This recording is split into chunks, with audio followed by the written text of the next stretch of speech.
అబ్బో! వంటగదిలోకి వచ్చిన తర్వాత ఈ అంట్లు చూస్తుంటేనే నాకు చిరాకు అనిపించింది. ఇంట్లో ఎంత పనైనా చేస్తాలే గానీ, ఈ అంట్లు దగ్గరకు వచ్చేసరికి చెయ్యాలన్న నాకు చిరాకు వచ్చేసిద్ది. చూడండి ఎంత మెస్సీగా ఉందో అసలు. ఇదంతా సర్దుకోవాలి. గ్యాస్ అయిపోయింది. వంట చేయాలా. పాపం నజ్మాకి బాక్స్ కూడా కట్టాల అసలు. చాలా బాధగా ఉంది నాకైతే. పాపం పిల్ల ఏం తినిద్దు. అదొకటి, దానికి డబ్బులు ఇస్తే అది దాచిపెట్టుకుని ఏం తినకుండా ఉండిద్ది. అదొకటి అసలు నాకు ఇంట్లో డబ్బులు సేవింగ్ అయితే నా చిన్న పాప మాత్రం బాగా చేసిద్ది. మా పండు అయితే విపరీతంగా ఖర్చు చేసిద్ది వాళ్ళ డాడీ లాగా. నాకులాగా నా చిన్న కూతురు అయితే సేవింగ్ చేసిద్ది డబ్బులు. అదైతే మాత్రం చాలా కొంచెం హ్యాపీగా అనిపించింది. కాకపోతే తినదండి, అదొక్కటే నాకు కొంచెం బాధగా అనిపించింది. తినకుండా డబ్బులు దాచిపెట్టుకునిద్ది. అదొక పీనాస్ది.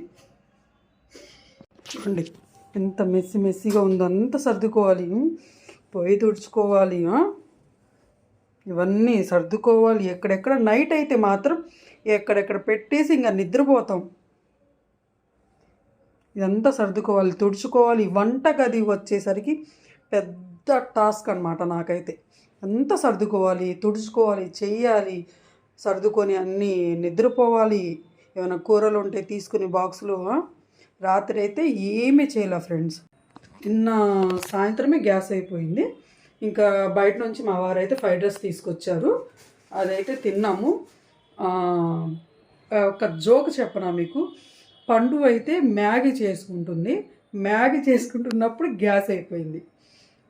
అప్పుడు నాకు కొంచెం ఐడియా వచ్చిందనమాట. అది నాకు ఒక ఐడియా వచ్చిందనమాట.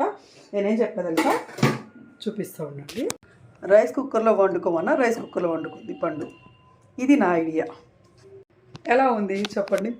గ్యాస్ అయిపోయినప్పుడు మనకి కొన్ని మంచి ఆలోచనలు వస్తాయన్నమాట. ఇప్పుడు నేను ఏం చేస్తాను తెలుసా, గ్యాస్ వచ్చే వరకు ఇప్పుడు నాకు టీ తాగాలనిపిస్తుంది.